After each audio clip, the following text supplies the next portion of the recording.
everybody and welcome back to my YouTube channel. If you're new here, then hello, my name is Shauna Astle and I'm the creator of the DMP Diaries.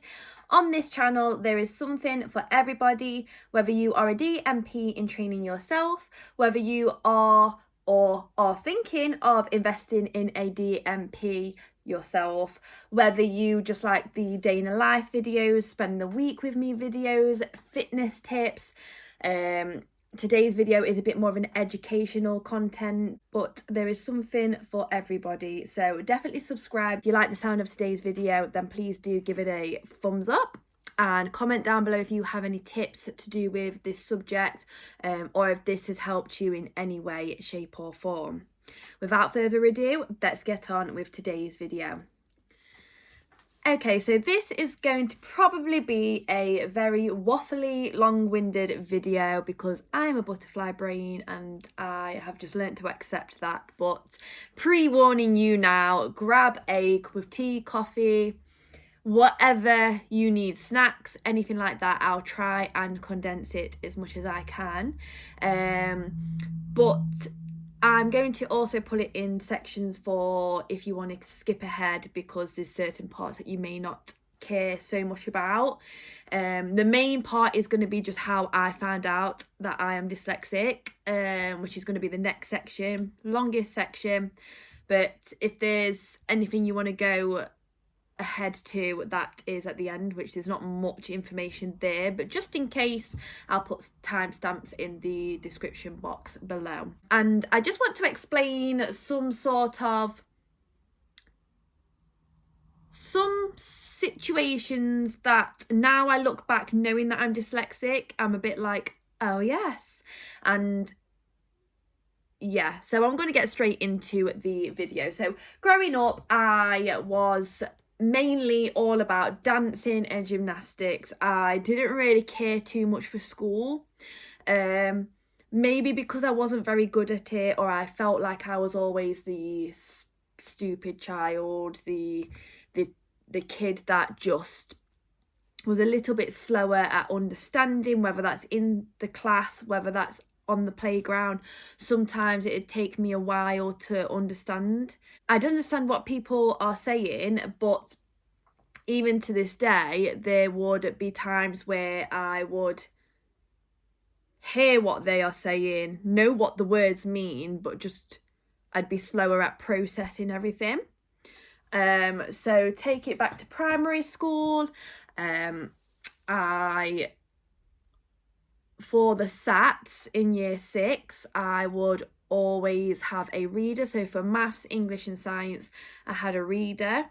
Bearing in mind, even though I had a reader, I was one of the select few students that was able to have a reader.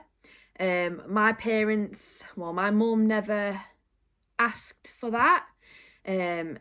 And no one from the school ever told my mum to either go and sign me up to have a test to see if I was dyslexic or anything like that.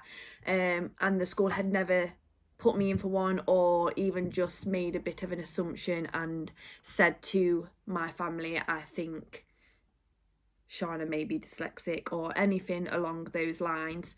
So there was no indication that I was, but I did have a reader for each of those subjects. What else can I say from primary school? From primary school, I remember being in booster classes as well for maths, English and science. And I don't know which one it was. It was either science or maths. And I remember my booster teacher being like, Shauna, you're not in the dance studio now. And that's always stuck with me. And I think retaining that, ironically, I think remembering that just little quote, that little remark, it did make me think my heart's more in dance than learning all of this. Like, I'm natural at dancing, I'm more creative. That is why I am unable to learn maths, English, science, everything like that. So I kind of kept that in the back of my head. Oh, it's because I'm not interested in these subjects. Fast forward to secondary school, so year 7 to I want to say year 8. So for 2 years, my first 2 years, I was in again, I would say booster group. I think it was called something else.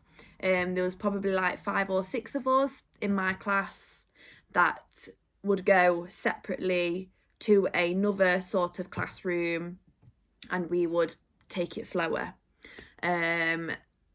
So again, I was in sort of booster groups and everything that now looking back, I'm like, okay, that makes sense, because I was slower and I needed to work at it at a slower pace.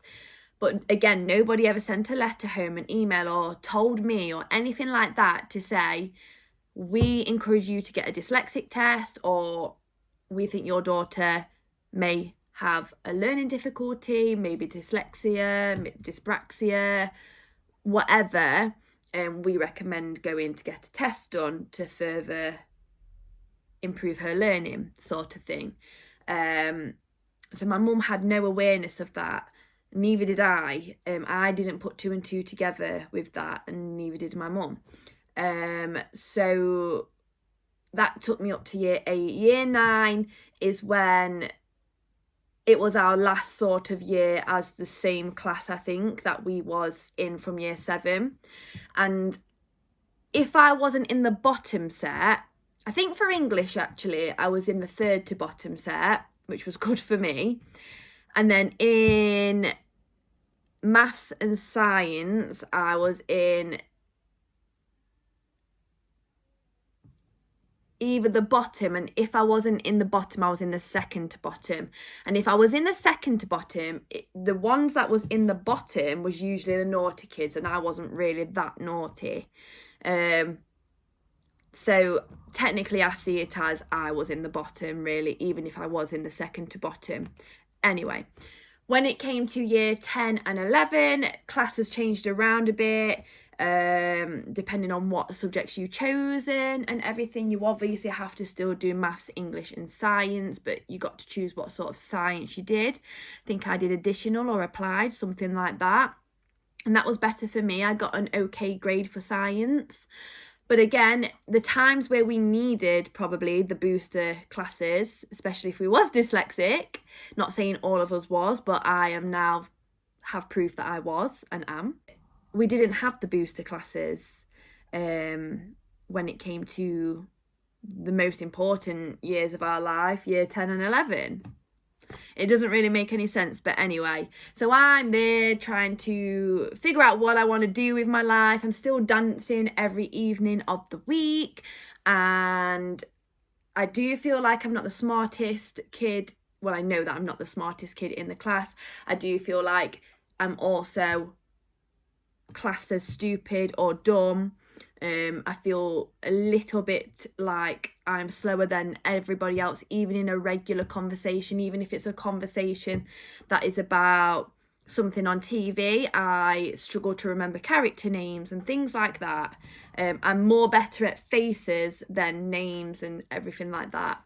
And I might struggle to remember storylines, for example.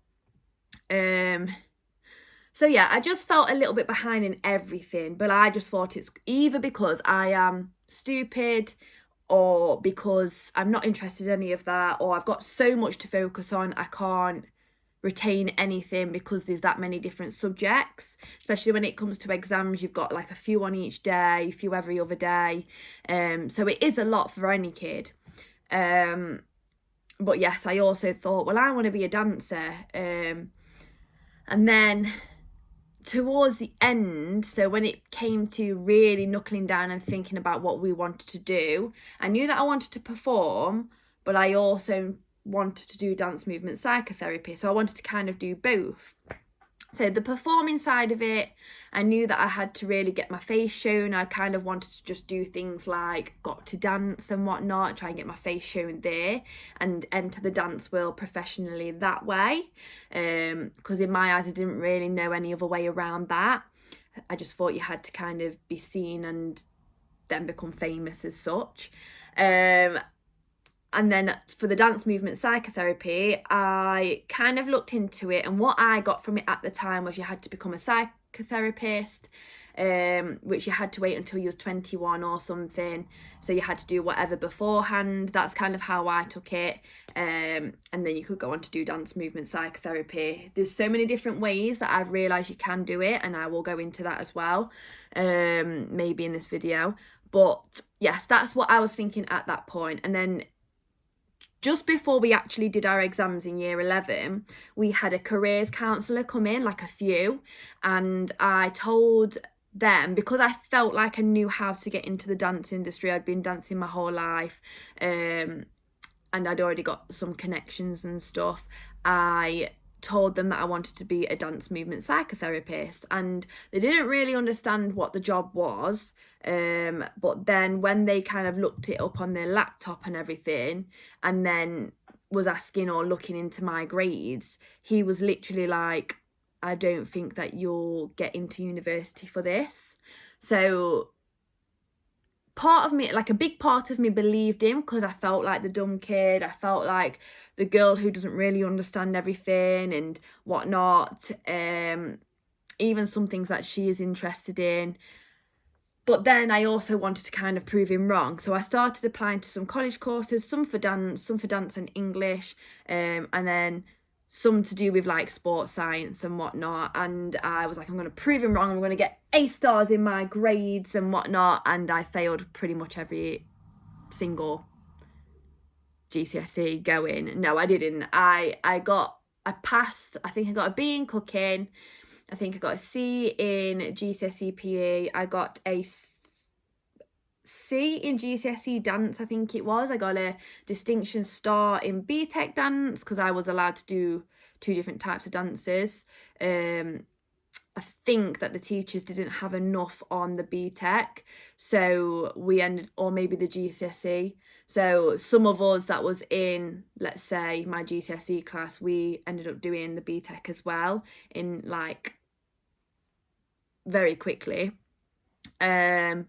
And if it wasn't for me getting put into that, though, I probably wouldn't have got the right amount of GCSEs to get onto college and then university. So I am grateful for that. My science as well, I think I got a C, or I just scraped a C, and I think I got 2 or 3 lots of GCSEs with that, because of all of the different sort of work that it was, because there was no practical exam. And it's practical exams that I'm worse at, but still some practical. No, it's not the practical exam that I'm worse at. It is the theory exam that I am worse at, because of the time pressure, the pressure of just remembering everything anyway, just the pressure I put on myself in the back of my head. You're not good enough, you're not going to get into university, etc, etc. So yeah, where was it? So with the science, I basically got at least 2 GCSEs from that. And then did I do anything else? I don't think I passed anything else. Oh, English I got a D, which obviously still isn't really a pass. So English I got a D, maths E, maybe F, geography G probably for geography, German failed, like all of them, like I failed. So I walked home after getting my grades, crying my eyes out to my mum. I've not got into this college, I've not got into that college, that man was right, and all this lot. And then I applied for childcare, because I don't think you needed loads of GCSEs for that. And then I went to T4 on the beach with some of my friends at the time, and Jason Derulo was there doing his thing, and there was this dancer grinding, well, not grinding, but like body rolling, and I was like, I want to do that. So I remember talking to my dance teacher, and I was like, I want to be a professional dancer, like screw this dance movement psychotherapy, I'm not good enough for it, but I am good enough to be a professional dancer. So then she was like, oh, blah blah did this course, talked to her about it. So I asked them, and basically got an interview and an audition, because we had to do like a solo and everything, and I name dropped to get into that college. But again, so I don't think it looked like I had 5 GCSEs, and especially because I didn't have English or maths, but they basically said, because of the 2 sciences, this is why I specifically remember I did have 2 sciences, I basically got onto that passes 5, but they did say if you want to go to university, you're going to have to do your English and maths. And in my head, I was literally like, well, I don't want to go to university because it's going to be too hard. I won't be able to keep up with the written work. I'll fail it, so I'm not going to do it. But I'm going to do this college course, which is 2 years. It was a BTEC extended diploma, level, I want to say level 3. Could be completely wrong. And they was the best years of my life. It was more practical, and even any of the essays that we did, though, there was only like 1,500 words. It was based on like things to do with dance though, so no random topic about politics or anything like that, or poems and literature and all of that stuff. It was based on choreographers and choreographies and stage and set and music and all of that, which I could blag basically. Yes, my format of my essays probably wasn't good, and I probably would have got better marks, but I always passed all of those, that little bit of written work, and it was mainly graded on our practical work. So dancing and choreography skills and whatnot. So I literally just excelled in my college, and they was the best years. I made some of the best friends as well. No one from school was at college, and yeah, it was really good. And then when I finished college, I wanted to still become a professional dancer. I kind of just forgot about dance movement psychotherapy. I felt rejected by that man, and that man saying like, oh, you're not good enough basically. So I kind of was like, that's not good enough for me, like I don't need that anyway. It's just the way that I dealt with it, I suppose. And then, but I did really want to be a professional dancer anyway. I just felt like it was like quite I don't know, not easy, but I felt like I knew kind of how to get into that, and I had the passion to do it. Whereas with the dance movement psychotherapy, I knew there was a lot of brain power behind that. So when just before I left college, I was doing auditions for stage schools, because stage schools, in my eyes, you had no written work to do. It was all practical, and it got you ready for the dance industry to go out into the professional world. You can walk out and say, I'm a professional dancer. I didn't think you could get that from universities. And with some you can't, but specific ones, if you go to the right ones, you do have that professional background under your name. So yes, I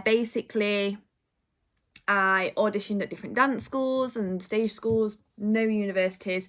I got into 2, and then I was heartbroken because I didn't realise that it wasn't government funded. And I'm not going to go into that story because it's nothing to do with the fact that I'm dyslexic, but that's what led me on to my gap year, and that's what led me on to thinking I need to be able to either earn a lot of money, which that was just unrealistic.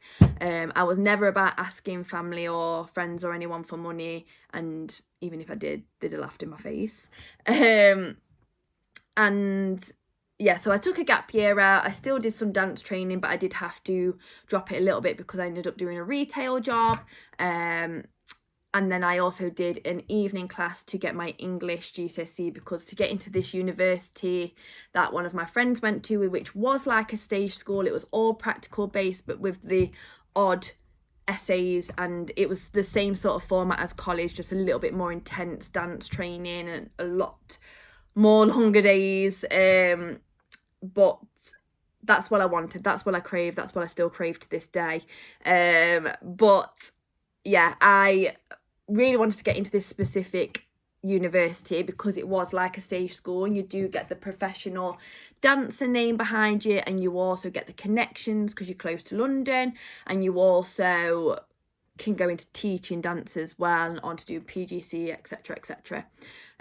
So I did an evening class to get my English. I put so much pressure on myself because I was like, I can't fail this, otherwise that's it, I've failed life, like I'm so dramatic. And that was a year, and in that time I went to loads of different auditions. I auditioned at some stage schools again because I wanted to go for scholarships, because I did my research and I realised that you can actually get scholarships and stuff, but it's just, you have to be very lucky, and it's kind of like right place, right time, catch their eye kind of thing. Good dance day. And then, yeah, so I applied to loads of different universities, but I really specifically wanted to go to this university that if I was going to go to any university, it was the one that my friend went to, who was in my college year, but then ended up being the year above me because I took a gap year out. Again, long story short-ish, I got into that university, Creative Academy, and again, it is like a stage school, but it's credited by the University of West London. So we never stepped foot in the University of West London because it was its own separate like performing arts, dance school. We did do a bit of singing and acting, but it was mainly dance. And again, there was loads of essays there, and I obviously passed my English. I think I got a B, so pat on the back for me. But yes, English, I think I got a B. I definitely passed anyway, and I went into university. So I knew quite early on anyway, as long as I passed, I've got in, because I found out like a few days after my audition that they was definitely sure that they wanted me, which was nice to know. I actually felt accepted and wanted by something and someone or people. And then when I went to do university, I kind of forgot about, like, I never really felt dumb. Like, I didn't get the best grades in my essays, but I didn't really care about them. I only really cared about my practical, for like my technique and my feedback and how can I better myself for when I go out to be a professional dancer. I still got some professional opportunities and jobs whilst training, but my eyes was on the big picture of, after I finish university, after I finish training, what jobs can I get? I want to be the best kind of thing. I have to be the best. And then when I was in my second year of uni though, although I still wanted to be a professional dancer, me and my boyfriend at the time broke up, and I thought it was due to distance and everything. So then I was kind of like, oh, maybe I can't go and work on cruise ships. Maybe I can't go in hotels and whatnot. So I was kind of like, well, how am I going to get a career with the qualifications that I've got back home, where there's not really a lot of professional dance opportunities? There wasn't at the time anyway. And I didn't really think about like travel, if it was okay and whatnot. So I was like, I'm going to do a PGCE and I'm going to be a dance teacher in like a secondary school or college or university, and then I'll do professional work like on the odd weekend or like for 2 weeks at a time, so it's like I'm on holiday, so we won't miss each other too much and all this lot. So I then, in my third year of university, it was a lot of work at university, and then there was one evening a week for 3 hours that I would go to do a maths course, a GCSE maths course. Did it all year round. I cried every Tuesday night, which is when it was. I didn't understand it. I was banging my head against the wall. I just could not retain these numbers. There was one time where my studies skills teacher that all of us had access to, I think I was showing her what I might have done for my dissertation before I decided I can't do a dissertation because I'm not clever enough. I won't get a good grade, or I might not pass it. But she did mention that you can be dyslexic with numbers, and because I was saying how hard this maths course is and it's only GCSE, why is it so hard? So then that made me think about it, but then I just kind of left it, because I had to choose between doing a dance show, which I did get graded in, but obviously I wanted to dance anyway. Any opportunity to dance, I wanted to be there. And this maths exam. Now, I knew I was going to fail this maths exam. Like, I know people can say, oh yeah, I won't pass that, and then they do, but I genuinely knew that I wasn't going to pass this maths exam, I promise you. So no brainer for me, I chose to do the performance, which obviously I got graded for anyway, but I wanted to do that anyway. My heart was lying there, and I took that as, do you know what, that's just a sign as well that you don't want to do this PGCE. You're doing this PGCE for the wrong reasons for a lad. And then, yeah, so then I finished university. I did do, which I'm very proud of myself, I did a Pilates mat work qualification, so to become a Pilates instructor. And then further down the line as well, after performing in the Bahamas and Cyprus and all of this lot, I also did a personal training qualification. This is a lot of like anatomy and physiology and stuff, and I'm proud of myself for passing those exams because that was theory. So I can do it, but that was a lot of work, crying as well. Like I was not a nice person at those times, to myself and probably to others as well. Well, if anything, I probably just shut myself in the room, but either way, I wasn't the best version of myself. And then after working in the gym for a little bit, we was in a few lockdowns, and again, I started doing a nutrition coaching course. And to be honest, I did rush it because I wanted to get this qualification to be able to help my clients more, but also I applied to do dance movement psychotherapy because I basically I was in one of the lockdowns and I just kind of thought, wait, I've got a dance degree. I never thought I'd go to university, even if it was for dance or whatever else. I'm just going to have a look. And then I realised that if you had a qualification that is at undergraduate degree level to do with something that you need for dance movement psychotherapy, so it could be, I know there's a girl that's a paramedic, there are a lot of dancers, there are... I don't know what else everyone else did, but like sports science, like things like that, you could potentially get onto the course. So obviously dance movement psychotherapy, I kind of thought surely I'll get on. And then I was worried about the whole maths situation because I still hadn't passed maths. But anyway, I thought I'd worry about that when I get to it. Hopefully I can weasel my way through that, which I did. But I then found out that I got onto the master's degree dance movement psychotherapy postgraduate course, and I had a good few months, and before doing that I wanted to pass my nutrition coaching course just so it was done, so I could fully focus on my postgraduate degree course. And I rushed the exams. Obviously I didn't know I was dyslexic. You only get 90 minutes to complete 100 questions, so I rushed and I failed, and I was very hard on myself for failing. And then I kind of put it to the back of my head when I started at my master's degree course, and then I kind of forgot about it. And then it's been really intense at university, so I've had a load of hand-in dates and I've cried every single time doing essays. I've had to have private tutorials, which like we get that anyway, but I've just really struggled. And obviously I'm very interested in this whole course, especially the neuroscience side of it, and I thought I will smash this because I've only got this to focus on, no other maths, English, science, no other sort of qualifications that I need to do. I wasn't doing my nutrition coaching course. I kind of just admitted failure at that point, which I'm still going to start doing it again, now that I know that I can actually get 25% over the time that you don't get if you're not dyslexic.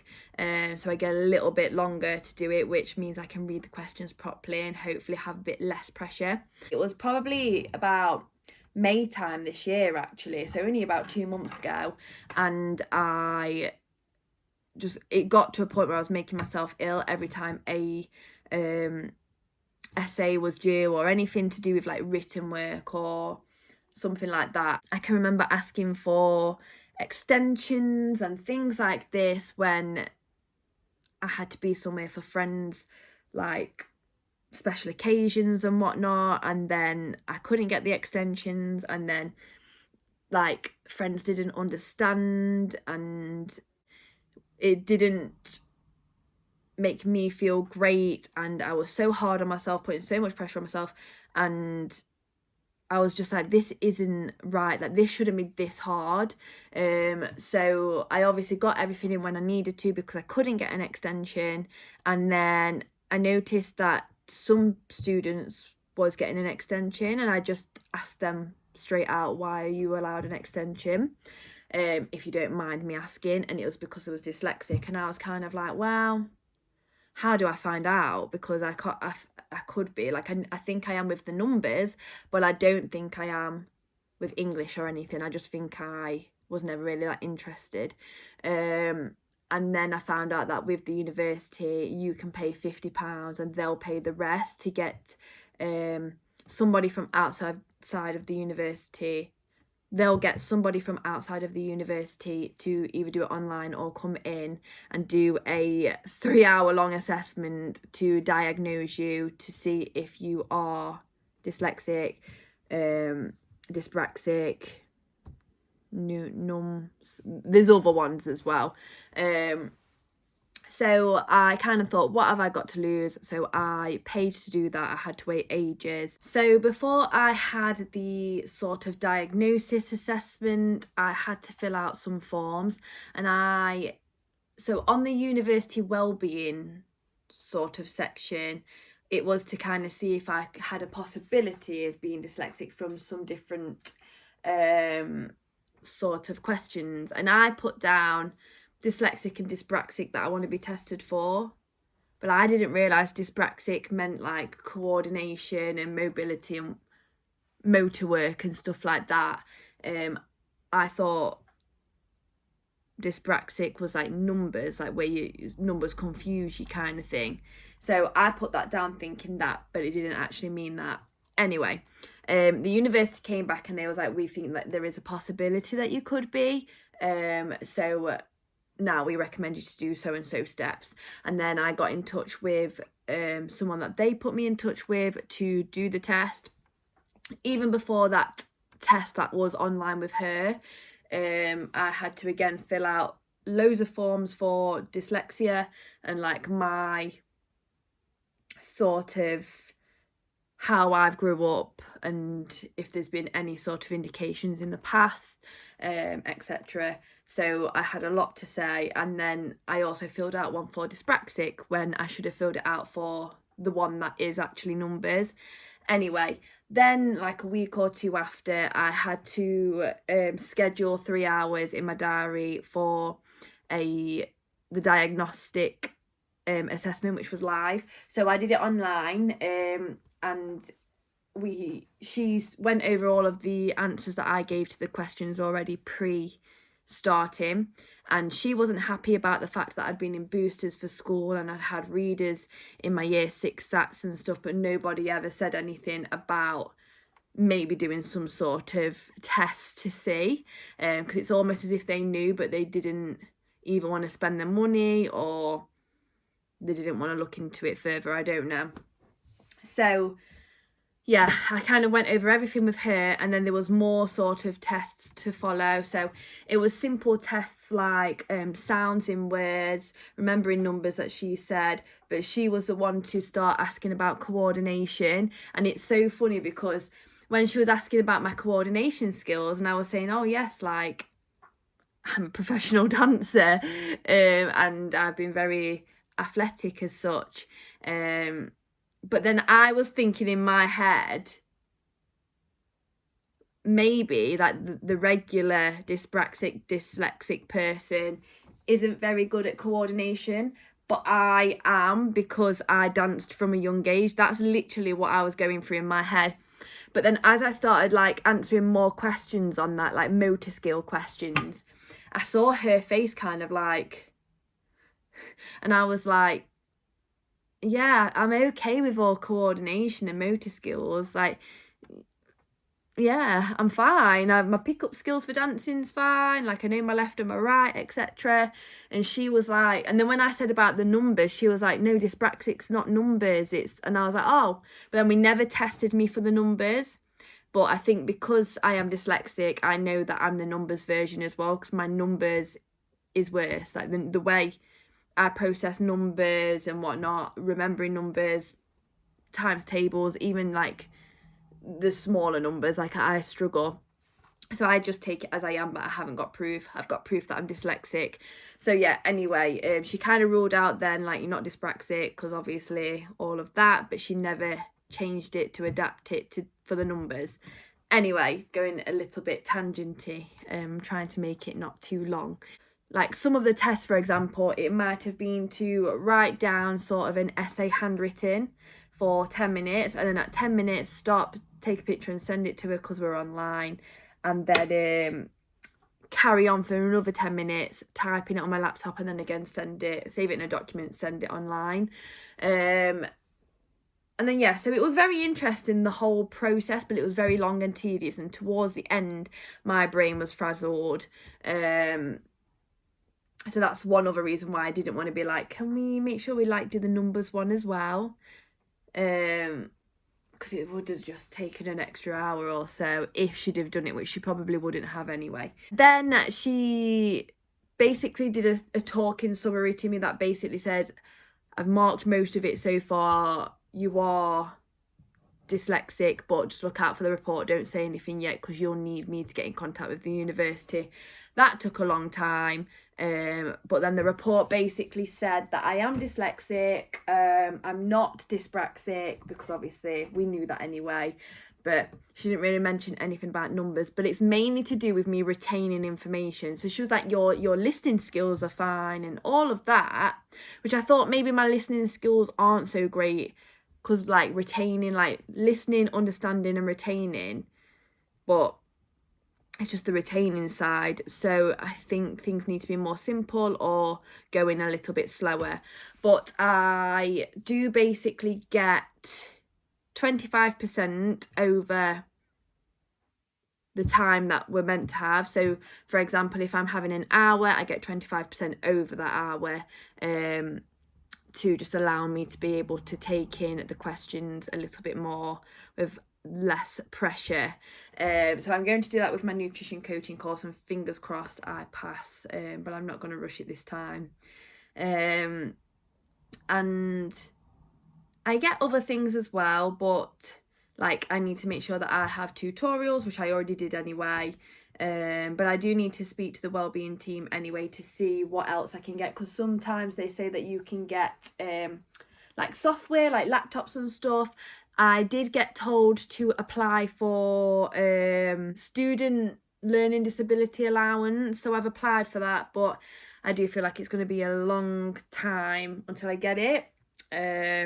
But I am getting responses to that, so it's just sending certain information again and again and again. So fingers crossed by September I'll get that, because every little helps, because also I am working, so that's taking time away from me being able to do my research and read, and then do my essays, and then practice for the practicals, and do my placement and do my therapy, etc, etc. So if I had the pressure off of getting a little bit of allowance, maybe I could reduce my work as well, to allow me to be able to study a little bit more.